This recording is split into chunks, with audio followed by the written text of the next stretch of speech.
Estamos hoy día con Javiera Escuje, quien es enfermera integrativa, es una coach de lo que es la integración de las medicinas. Ella practica terapia neural, practica también la nutrición, trabaja de codificación, es decir, ayuda a las personas que van a verla y a buscar sus consejos. Hace mucho tiempo que Javi se está dedicando a la parte integrativa. Y por eso para mí es un gusto tenerla aquí en este programa de Conversando, porque se trata de conversar. ¿Por qué algún profesional, llega a la parte integrativa? Dime, Javi, ¿cómo llegaste tú a la parte integrativa? ¿Qué es lo que te motivó?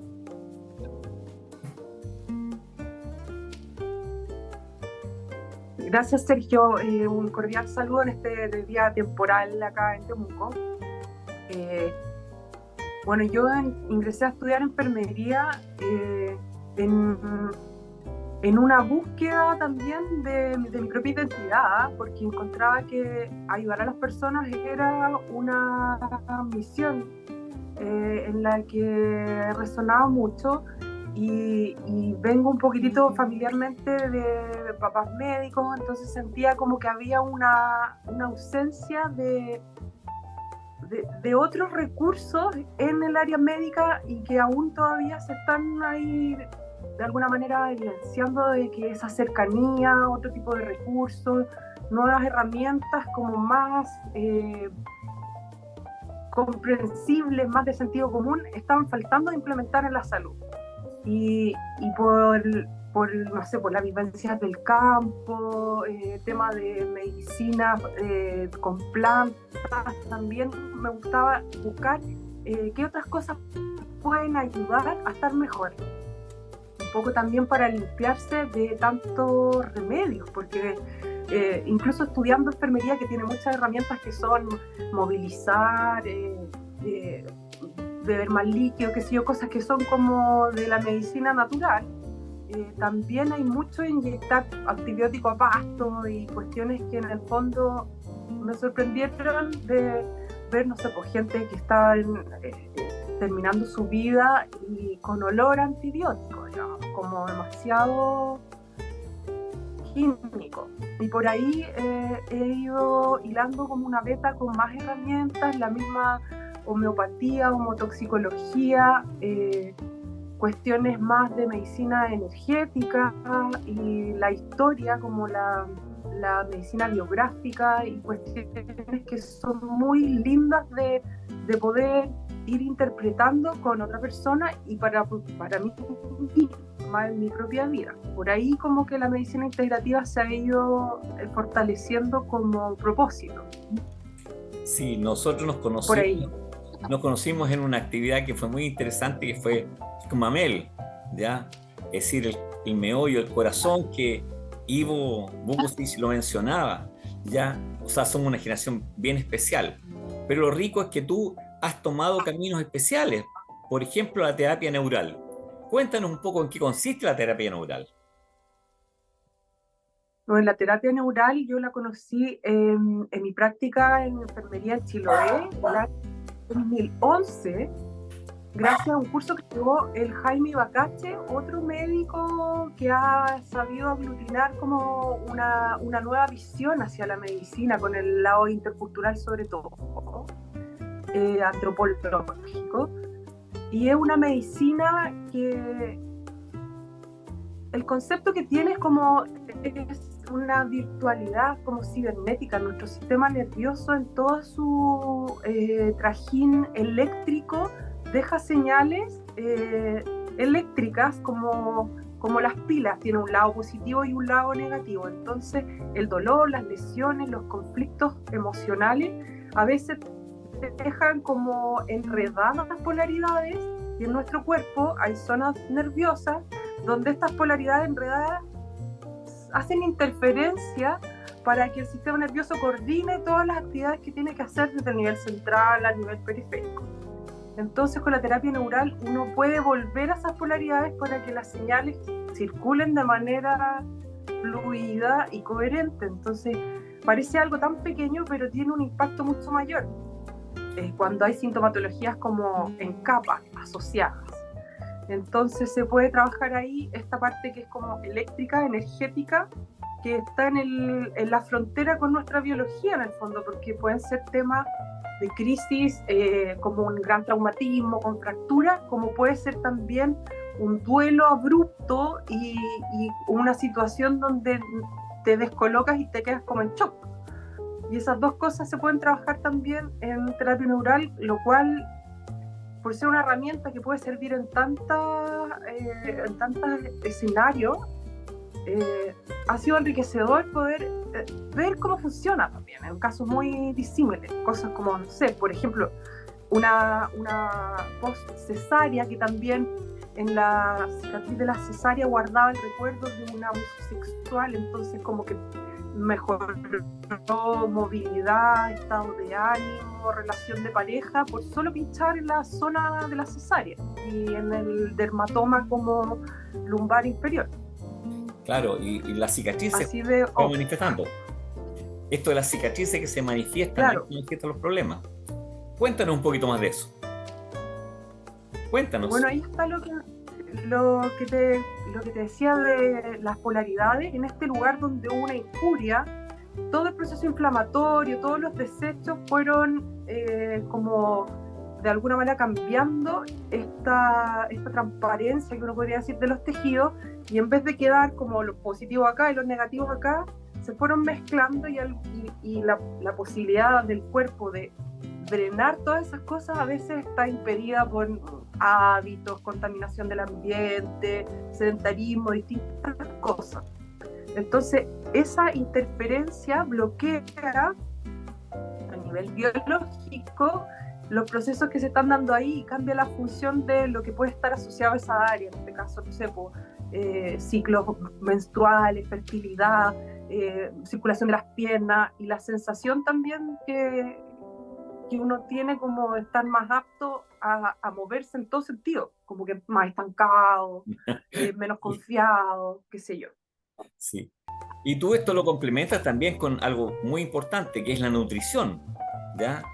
Para que las personas justamente no, como decías tú, los hábitos no le ganen a este proceso de sanación.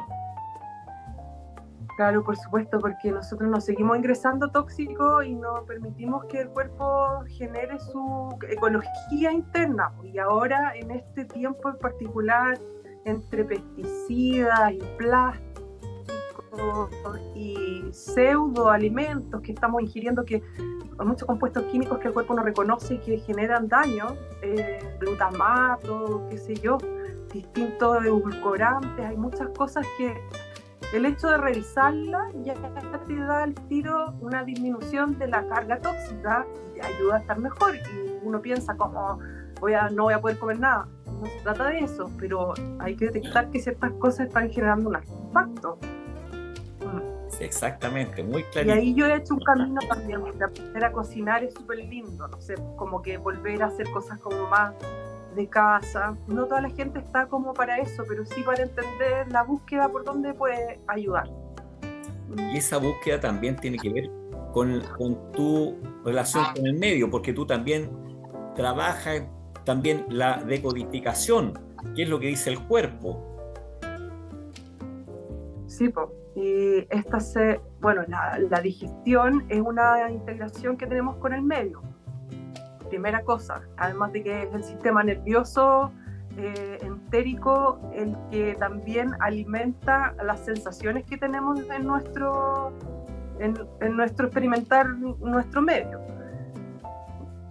Hay distintas cosas ahí con la biodecodificación, porque el destino es la manera en que nosotros como que nos apropiamos de lo que está a nuestro alrededor, pero a la vez es nuestro contacto con la tierra. Entonces, si estamos ingiriendo solo pseudoalimentos y cuestiones como artificiales, nuestro contacto con el elemento tierra es sintético. Entonces, ahí hay una cuestión que es bien elemental, y a lo mejor me pongo muy filosófica por ahí, pero súper bien. Siento que estamos en un tiempo como para volver a por lo menos reconocer cuáles son las cosas más esenciales.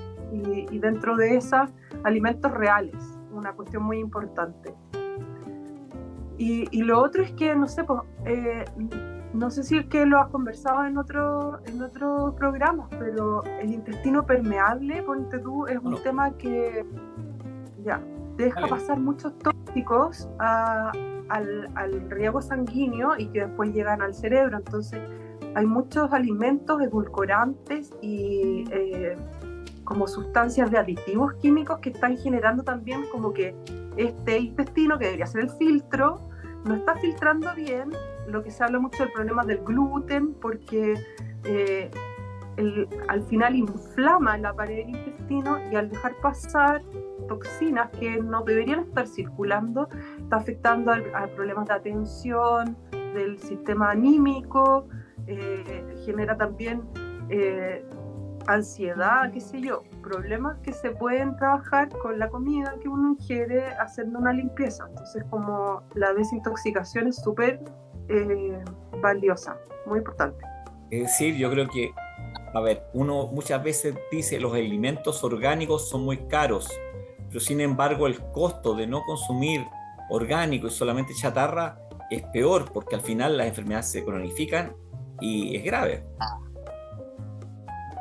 Claro, y lo otro es que estamos siendo cómplices igual de una agricultura industrial que es nociva finalmente al planeta. Entonces nos vuelve en esta generación o en la siguiente. Entonces un tema también como de conciencia de ser humano, como parte de una ecología, de un sistema mayor que todo este planeta, qué sé yo, con la Ñuquien Mapu.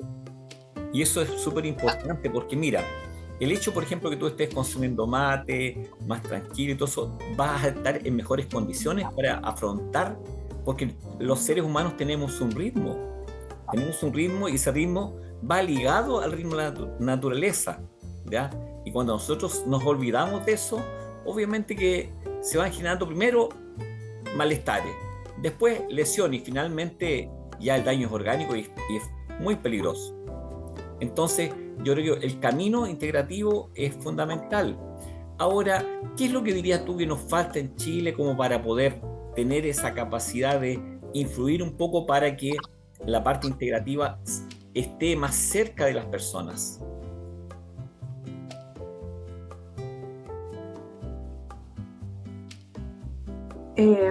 Mira, dame 0,5 segundos que mi hija está tocando la puerta.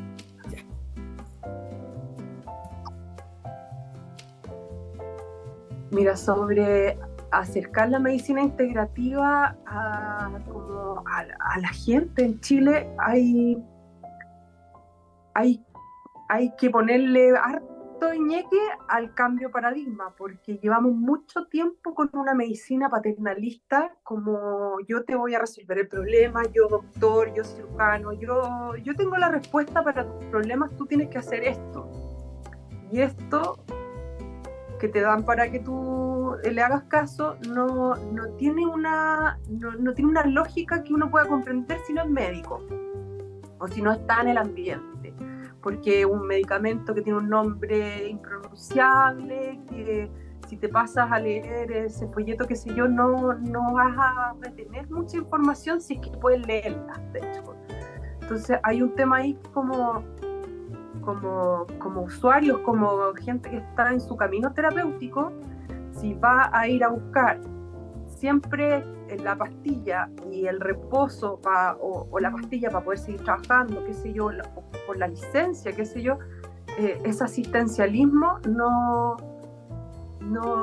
te deja profundizar en un camino de sanación, te deja siempre ahí como flotando, no vamos a decir en qué, pero te deja como flotando para poder resolver cosas urgentes, pero no te permite como resolver en profundidad qué es lo que te está pasando o qué te enseña eso que te está pasando. Entonces ahí el cambio de paradigma va un poquitito en la mentalidad. Yo qué necesito en verdad, ¿qué ando, cómo me quiero sanar yo? ¿Qué le quiero dejar cómo aprendo yo de lo que me está pasando? ¿Con qué responsabilidad? Cada persona dice, yo sé que esto me va a hacer bien un ratito, pero quiero a la vez, por ejemplo, ir caminando con entender lo que esto me trae. Entonces a lo mejor va en hacerlo realmente integrativo, porque no sea solamente voy al médico, me da el diagnóstico, me operan y se acabó, sino que, mira, me pasó esto, lo resolví así, pero a lo mejor debería profundizarlo un poco más. Y hay quizás menos juicio en las áreas, porque se puedan complementar en verdad, que los médicos y el establecimiento como más institucional médico validen la medicina complementaria para que entiendan que ellos no lo van a resolver a profundidad, que van a poder ayudar en el proceso de las personas, pero a lo mejor no les van a dar respuesta que les va a servir más. Sí, y bueno, por ahí. Hipócrates lo decía, hay que ser compañero del paciente, acompañarlo, pero siempre que él quiera, ¿ya? Porque la resolución siempre tiene que tomarla el enfermo. O sea, nosotros no podemos llevarlo la mano a una solución. Y yo creo que ese ha sido el gran error que hemos tenido. A ver, yo que vengo también del área que prescribe, que decide, ya creo que ha sido el gran error nuestro, porque no le damos la responsabilidad que tiene que tenerla, que es la persona. La persona tiene que ser capaz de cuidar su salud, ¿ya? De mejorarla, de ver las posibilidades. Y si no puede hacerlo directamente o tan fuertemente, tendremos que ayudarle en esa parte, pero la decisión siempre tiene que estar en manos de la persona que es la que tiene el tema. Hay como una humildad para detectar, de repente, si uno le puede decir, no sé, como un palo, oiga, usted ya está sumando como la quinta consulta de esto, ¿no será que necesita ahondar un poco más? Mira, puede ir a ver este tipo de profesional, por ejemplo. Porque así como se envían a especialistas y subespecialistas dentro de la medicina alopática, podrían también ver, mira, esta persona tiene todos estos antecedentes, a lo mejor necesita como decantar alguna situación más sutil, no es necesariamente algo orgánico, lo que puede ser que acompañe mejor su proceso terapéutico. Perfecto. ¿Qué más podrías tú decirnos? Porque ha sido muy rico este momento, estar juntos y poder mostrar que hay personas que se han especializado en la parte integrativa, así que pueden entregar un consejo y también colaborar a que el paciente no sea tan paciente, sino que sea una persona.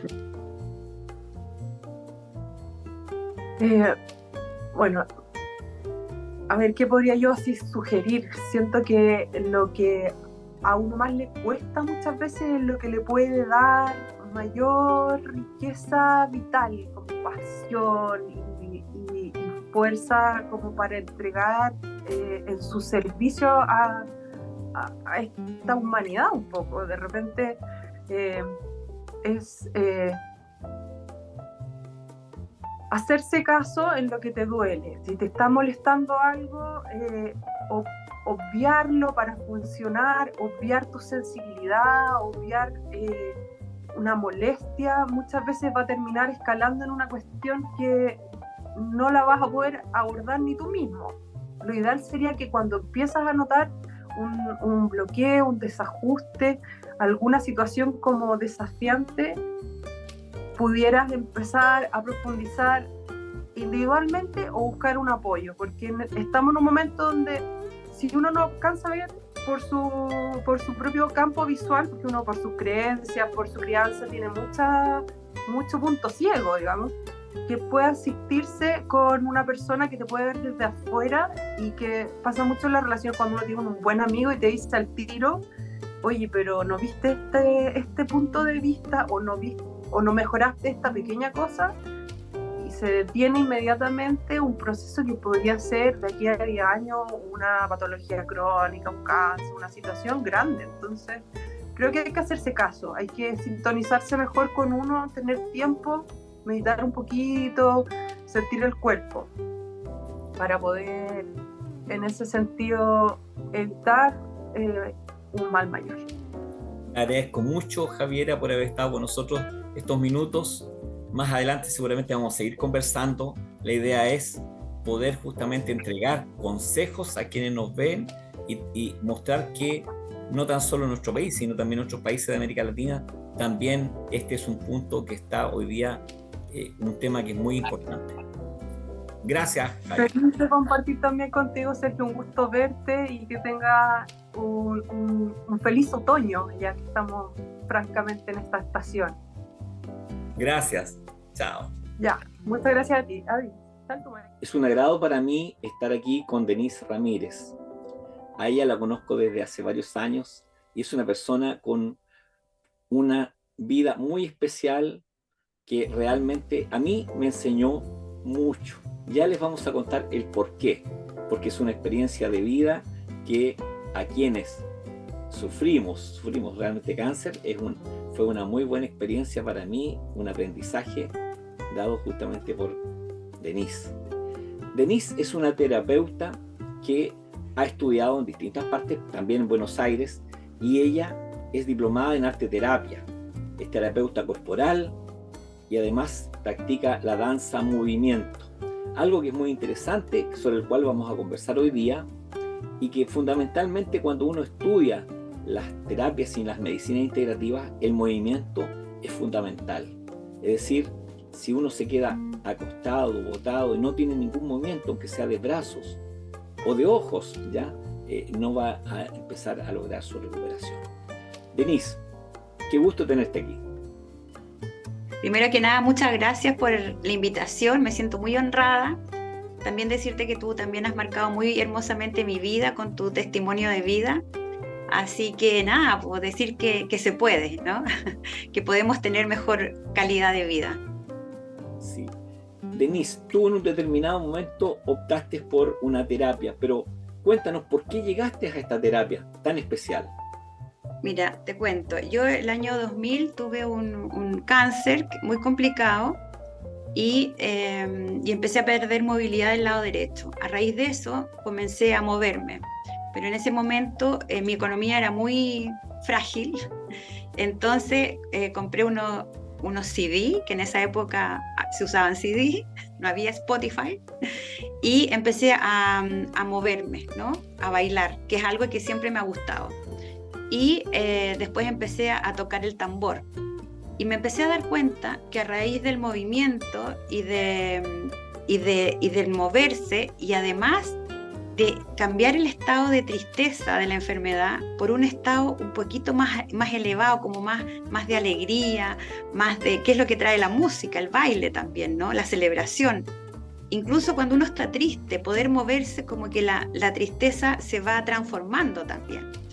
Entonces también eso fue lo que empecé a hacer, y después, bueno, pasaron un montón de cosas entre medio, pero llegué a Buenos Aires a estudiar danza, movimiento, terapia, y me di cuenta que todo eso que yo había hecho me lo estaban enseñando en el plano académico. Había teorías que fundamentaban y me voló la cabeza. Dije, bueno, quiero aprender esto y quiero dedicarme a esto lo que quede de vida. Y lo que quedó de vida, bueno, vamos en 24 años de sobrevida. Y es un cáncer cerebral que tuviste, porque eso es muy difícil realmente de recuperarse. Sí, he tenido mucha suerte, pero también he sido bastante disciplinada, ¿no? Y en una disciplina liviana, sino en una disciplina como estricta. Creo que eso es una invitación también que quiero extender a nuestro oyente, porque a veces cuando uno escucha la palabra disciplina se imagina que agote, ¿no? La disciplina. Pero esto es como una disciplina juguetona, bailarina, divertida, que tiene más conexión con el placer de estar vivo y con la sensualidad de los sentidos, ¿no? Con el olor, con el gusto, con el tacto, con la mirada, ¿no? Entonces también como empezar a ver al mundo desde otro punto de vista, ¿no? Y tomar la vida como una playlist de música, ¿no? Porque es inevitable que nos van a pasar un millón de cosas. Cuando uno se enferma no es lo único que pasa, digamos. Después la vida sigue haciendo de las suyas y entregándonos más información para que sigamos aprendiendo en esta escuelita de la vida.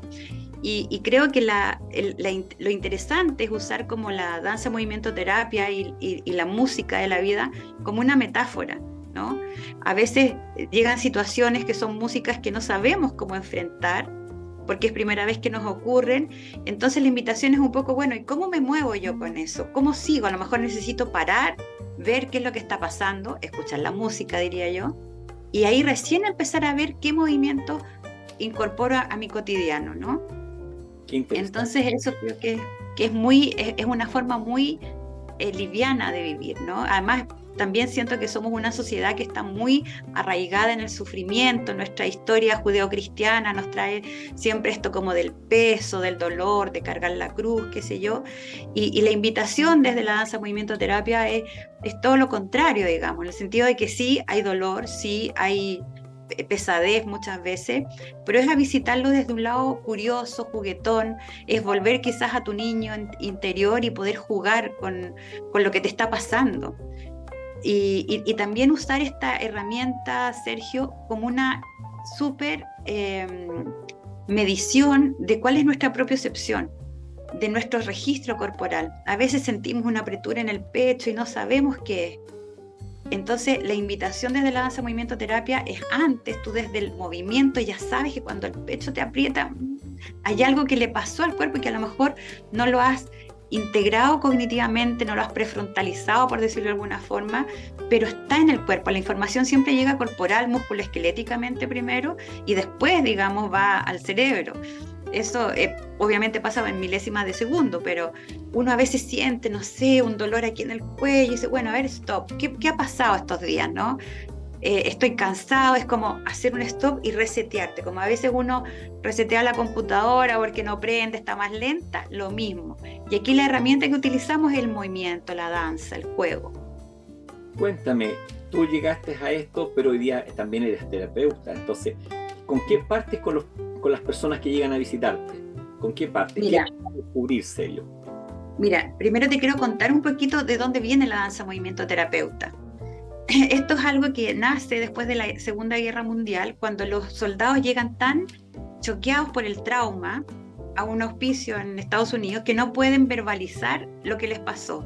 Entonces había un grupo de soldados que estaban en estado catatónico, mirando un punto fijo, y un grupo de psiquiatras de la época y de bailarinas de danza contemporánea hacen este match, digamos, y empiezan a mover a los pacientes, les ponen música, los empiezan a mover porque estaban totalmente congelados por el trauma. Y lo que hacen es empezar a moverlos en una primera instancia con movimientos como repetitivos, después ellos pueden como hacer movimientos más de abrir, digamos, y después de eso estos psiquiatras les piden que cuenten en movimiento cuál es su dolor. Y es ahí donde está el punto de inflexión, porque lo corporal es preverbal. Entonces, todo el trauma a veces no es necesario hablarlo, porque a veces el dolor es tan grande, Sergio, que no hay una palabra para ese dolor. Entonces, pero sí hay un movimiento, sí hay un gesto, sí hay una forma. Entonces se utilizan esas herramientas que emergen de la persona para que la persona se vaya dando cuenta de qué es lo que va sintiendo.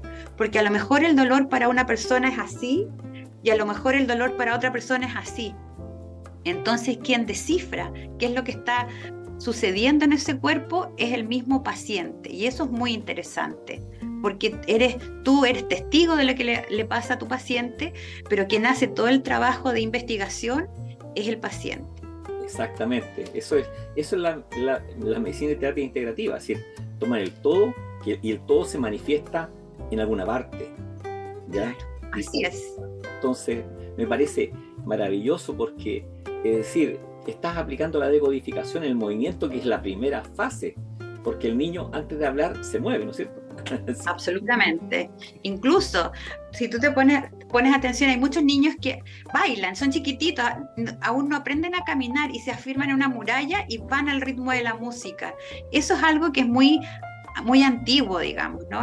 El movimiento, la música, todo lo que es la sintonización de ritmo, de que tú escuchas afuera con tu ritmo cardíaco. A veces tú vas, no sé, en la micro, en algún lugar y escuchas una música y tu hombro empieza solo o tu pie empieza a marcar el ritmo, que es algo totalmente inconsciente, ¿no? Entonces utilizamos eso, que es algo muy primal, para el desarrollo terapéutico de las personas.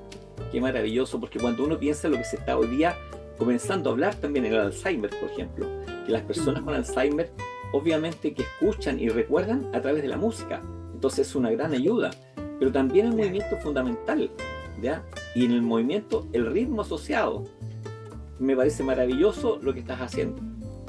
Y es súper interesante esto, Sergio, que traes también porque es algo que es muy antiguo. O sea, ahora está la danza movimiento terapia y hay otras disciplinas de movimiento, que es la psicoterapia corporal, etcétera.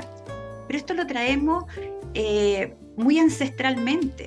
Esto es si tú te vas a la historia misma latinoamericana de los pueblos originarios, la machi cuando hace su ritual, ella danza. Ella se mueve, va con las hojas de canelo, sube al tótem, y todo eso es en movimiento, es una danza colectiva.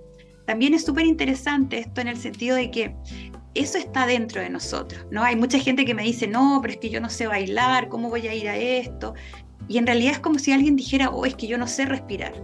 No, yo no puedo ir a tu sesión porque no sé respirar. La danza es algo innato. En algún minuto alguien como que privatizó la danza, por decirlo de alguna forma, y todo el mundo se imagina que para danzar tienes que saber los pasos, ser muy delgada como el prototipo del ballet clásico. Gracias a Dios ahora digamos, con la internet y con eso uno sabe que uno puede bailar lo que se le ocurra, digamos. Pero es súper interesante también poder ver en qué minuto te viene la vergüenza de la danza, porque eso es súper interesante. Hay un montón de gente que no baila porque en la adolescencia o cuando eran chicos, algún compañero o algo le dijo, no, es que tú bailas mal. Y se quedó con eso, un niño de 7, 11 años, y nunca más en la vida bailó. Y ahora tiene 50 y sigue no bailando con la misma vergüenza de ese niño. Entonces también es muy interesante poder traer a ese adulto que es hoy día invite a ese niño a moverse desde un espacio cuidado. Y mover es sanar. Porque cuando tú estás danzando, cuando tú te estás moviendo toda tu historia. Estás moviendo toda tu familia, todo tu linaje. Estás moviendo toda tu epigenética. Estás moviendo estás danzando tus huesos con tus músculos. Estás danzando tus certezas con tus no saberes. Estás danzando la vida ahí, en ese momento. Entonces, súper interesante, porque somos en movimiento, somos seres sociales en movimiento y somos además mamíferos. Claro, mamíferos con internet, pero mamíferos. Sí, sí. A mí me encanta escucharte porque esto tiene mucho que ver justamente también con algo que yo, que soy homeópata, ¿no es cierto?, practico y le pregunto a mis pacientes, es decir, ¿qué le gusta en música a alguno? ¿Ya? O qué hace para saber qué movimiento tiene, a qué le tiene miedo. Pero llegar justamente a veces sin verbalizar a esto es genial, ¿ya? Porque sabemos ahora que las células para sobrevivir necesitan moverse y los electrones, ¿no es cierto?, y las nanopartículas ocupan ese espacio y cambian, y la epigenética necesita justamente esto. Y hoy día se sabe que no solo la nutrición ayuda, sino que el movimiento, pero un movimiento con propósito. Y sobre eso, ¿qué nos puedes decir sobre el movimiento con propósito? Mira, una de las definiciones de danza movimiento terapia es ¿cómo se llama? El movimiento sentido y el sentido del movimiento. Perfecto. Entonces, cuando yo me muevo con una intención, cuando pongo una intención celular a mi movimiento, por ejemplo, yo digo, bueno, yo la verdad es que estoy con una pena, pero no tengo claro por qué. No importa si no tienes claro por qué, pero démosle permiso a este cuerpo para que se exprese cómo es la pena. Entonces a veces la pena es así, a veces la pena es asá, pero ese movimiento hace que algo como que uno sopla un nudo y ese nudo se deshace para dar información. Y la persona dice, pucha, en realidad lo que tengo no es pena, tengo rabia. Ha pasado un montón de veces, ¿no? En realidad estoy enojada por tal y tal cosa y yo pensé que tenía pena. Y es súper bonito porque uno va identificando y cuando sales, claro, de la sesión, sales al mundo, de repente tú puedes tener, mira, tengo esta misma sensación y parece que en realidad es rabia, no es pena. Hay una montonera de emociones que tienen como mal marketing, digo yo, que es como, no, mejor no sentirlas, como la pena, la rabia. Es como emociones que tratamos de no visitar. En cambio, siempre queremos estar contentos, pero en realidad no podemos estar realmente contentos si no hemos visitado la pena, la rabia, que son emociones fantásticas, emociones que nos cuidan. Entonces, siempre invito a los pacientes es como cuando uno va a un viaje y te metes por un lugar nuevo. Uno no tiene miedo de meterse en un lugar nuevo, a un bosque que no has visitado antes. Y la pena, la rabia, la ira, todos esos son bosques diferentes, que cuando tú vas danzándolos y moviendo, vas poniendo tu propia luz ahí para ver cómo es tu pena, cómo es tu rabia. Y desde ese espacio no eliminarla, conocerla. Y eso ya es el 70% de la pega hecha. El otro 30% es poder aceptar que sí a veces tengo mucha pena, que sí a veces tengo mucha rabia y que a veces me cuesta manejar mis emociones, ¿no? Pero muchas veces lo que hace la danza es que te autorregula. Lo que hace la danza es que hace que te des permiso para ser la persona que eres. No te tienes que parecer a nadie, tienes que ser tú mismo, con todas tus yayitas, con tu historia de vida. Y eso es tanto, Sergio. Eso es una joya preciosa, poder cultivar nuestra autenticidad desde un espacio amoroso con nosotros mismos. Siempre digo acompañarse bonito, ¿no? Porque a veces nos damos con un palo, así como todas las decisiones que tomamos, ay, pero debiste haber hecho esto otro, ay, pero bueno, fue la decisión que tomé en ese minuto porque no tenía otras herramientas. Y poder acompañarse, como a veces uno tiene más ternura con el gato de la casa que con uno mismo. Así es, así es. Entonces la invitación de la danza movimiento terapia es eso, es poder acompañarte bonito a saber qué es lo que te habita, cómo es tu pena, cómo es tu alegría, cómo es tu relación con la vida viva, ¿no? Con esta pulsión, con estas ganas, ¿no? Es recuperar las ganas de estar aquí, con todo en tiempos súper desafiantes, con guerras, con cambio climático. Yo escojo hoy estar mejor para mí, porque ese es mi reciclaje interno, ese es mi apoyo al planeta. Qué lindo. ¿Te fijáis? Qué lindo, qué claro. Y la danza, movimiento, esto se hace fundamentalmente en grupo, en forma individual, tienen tareas. La danza movimiento terapia se puede trabajar individualmente y también se puede trabajar en grupo. Yo trabajo en Pucón, trabajo grupo terapéutico, hacemos ciclos de, qué sé yo, de cierta cantidad de tiempo, de 4 sesiones, qué sé yo, porque la tribu es muy importante para mí, ¿ya? Creo que cuando uno descubre que su dolor es compartido, en el sentido de que hay otros ahí en la misma tribu que tienen escenografías distintas, pero el mismo dolor, te sientes más acompañado en lo que te está pasando. Y a veces el dolor es muy distinto, por el solo hecho de poder moverlo con el otro, que el otro pueda ver tu danza de tu dolor o de tu alegría. Eso, el testigo es muy importante, que haya un otro sosteniendo tu danza, y lo digo en sentido metafórico, sosteniendo en ese ratito que dura la sesión, 1 hora y media, sosteniendo tu vida, sosteniendo lo que tú estás contando, sin juicio a la otra persona, solo observando esa danza, y la otra persona, el testigo, en total silencio. La consigna es que vea esa danza como si fuera su propia danza. Entonces también ahí empezamos a hablar de empatía kinestésica.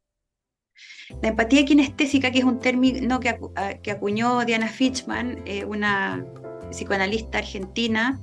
Ella habla de esto de los cuerpos que se van empatizando, esta correlación, digamos, de espejismo neuronal, ¿no? Si yo veo a otra persona llorar, incluso en una propaganda, en una película, hago pucherito, pasan cosas, ¿no? En la musculatura de las personas. Se te aprieta la guata, si ves que alguien va saltando y se cae, uy, te duele como, no sé, te aprieta ahí entero. Hay todo un correlato, y en este espacio cuidado de la danza movimiento terapia ocurre lo mismo. Pero como estamos en un espacio también, como me gusta llamar, como de nido, ¿no?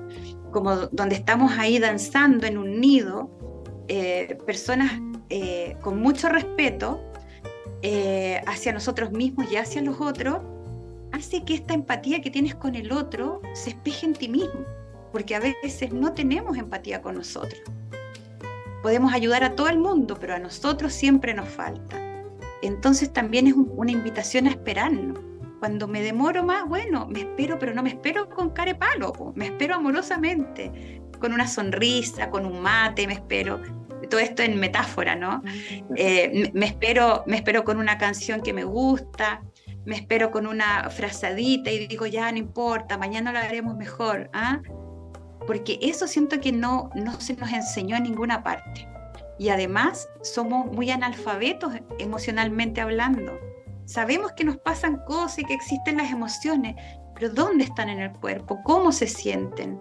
Nosotros utilizamos las artes expresivas, dibujamos, usamos, ¿cómo se llama? Greda, plasticina, crayones, dibujamos murallas completas, ¿no?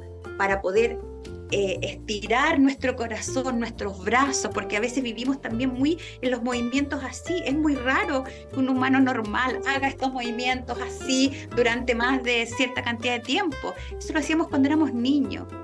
Y quizás esto también es una invitación a recordar tu infancia y a resignificarla si fuiste un niño que no pudo moverse mucho, ¿no? Para ser un adulto más gozoso, más disfrutador de la vida. Y no importa cuánta vida te quede, te pueden quedar 2 meses, 3 años, 30 años, pero lo que te quede de vida, que sean los mejores años de tu vida. Para mí, ese es el sentido de mi trabajo. Qué lindo, qué lindo. Realmente me ha sorprendido con esta maravilla justamente de la danza movimiento. Ahora, en lo práctico, tú haces, obviamente, esto lo haces presencial, ¿ya? Pero también puedes ayudar a una persona online, por ejemplo. Mira, justamente para la pandemia estuve trabajando para un hospital, una clínica San Pablo en Lima, online, con pacientes con long COVID, que era un grupo muy específico, que estaban aún institucionalizados, digamos, por su patología, digamos, y pacientes que casi no tenían tono muscular después de haber pasado 15 días, 30 días entubados. Eran pacientes que además estaban con duelo porque habían perdido algún familiar. Y es muy interesante porque yo decía, pero ¿cómo lo voy a hacer online si esto es tan de piel, no? Pero es súper interesante y fue realmente para mí un aprendizaje que en tiempos de crisis esto es un montón. Saber que hay un otro al otro lado de la pantalla es un montón. Y hablo de tiempos de crisis como la pandemia, pero también en tiempos de crisis personales, ¿no? Me tocó acompañar durante pandemia online a personas con duelo, que es una situación muy, muy compleja, ¿no? Y con el computador ahí, a veces la sesión, la danza era del llanto, del dolor, de la pérdida. Y poder sostener eso también online y saber que después se cierra la pantalla y la persona quedaba sola porque su pareja se había muerto de COVID, ¿no? Pero también siento que este medio nos da la posibilidad de llegar a más gente. Y también siento que en tiempos de crisis, yo obviamente prefiero lo presencial porque siento que es más efectivo, pero también pienso que frente a nada, o a la posibilidad de no poder ir en lo presencial, creo que esto online funciona increíble. De hecho, yo actualmente atiendo online los días lunes. Tengo 6 pacientes lunes y martes, y la verdad es que llevamos un montón de rato trabajando y ha sido muy interesante porque no estamos en COVID y hay personas que por el invierno, no sé, yo vivo en Pucón, hay gente que vive en Curarrehue y como ha nevado no han podido, qué sé yo. Hacemos algunas sesiones online y otras presenciales, con otros es solo presencial y con otros es solo online, ¿no? Entonces también es muy interesante esto de que en tiempos de crisis, si uno necesita ayuda, poder ayudar desde la forma que uno pueda. Mira, te voy a contar más aún. En una de las sesiones en tiempo de COVID, se me cayó el internet. Entonces tuve que apagar la cámara, que ya eso ya encontraba yo que era tremendo, y acompañar a la persona como una voz en off, como un programa de radio, me imaginaba yo. Y yo pensaba, eso en tiempo de crisis es un montón. Qué maravilla. Cuando no hay nadie afuera, que haya un otro que sabes que está ahí para ti, es un montón. Y tú, por ejemplo, en algún determinado momento, en la primavera o en el verano, lo asocias con grounding o otras cosas, porque tú vives un entorno natural pero precioso. Sí, mira, nosotros hacemos un taller al comienzo, en primavera, hacemos un taller presencial en Coilaco, que es el lugar donde yo vivo, que es como nosotras le danzamos a la naturaleza, ¿ya? Como un agradecimiento por los ciclos. generalmente lo hacemos en primavera porque hemos tratado de hacerlo en invierno, pero ha nevado un montón estos 2 últimos años, entonces no hemos podido. Pero pienso que el grounding, el enraizamiento, el estar presente, el trabajar piernas, por ejemplo, que eso es grounding, tener una pierna que te pueda sostener el corazón y toda la cantidad de pensamientos que tenemos durante el día, que es un montón. Si midiéramos eso en kilos, no sé cuántos kilos de sobrepeso sería eso, ¿no? El pensamiento rumiante, la idea que alguien te dijo algo y te quedas pensando, o la economía, o todo lo que se te pueda ocurrir. Y yo siento que el grounding es lo que nos va a salvar. Yo siento que el enraizamiento, el tener la presencia de árbol, el imaginarte que tu tronco es firme, incluso aunque tengas piernas frágiles, la imaginación es una tremenda herramienta también y funciona súper bien, ¿no? Cuando hay pacientes, he trabajado con pacientes que están postrados, que no pueden moverse y danzamos con la imaginación, nos imaginamos que danzamos, nos imaginamos en un lugar increíble.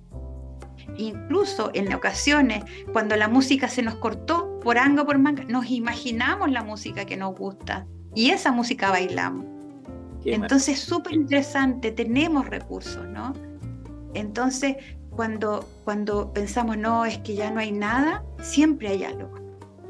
Y ese algo, a lo mejor es una sola canción que te acordaste y que la pudiste danzar así en tu silla porque eso era todo el movimiento que tenías.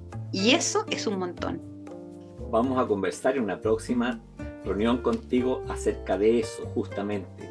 Porque cuando no tienes nada, hay algo que aparece. Y yo creo que este movimiento, que es con ritmo, que tiene un sentido, por Dios que puede ayudar. Así que, pucha, Denise, espero que podamos seguir conversando sobre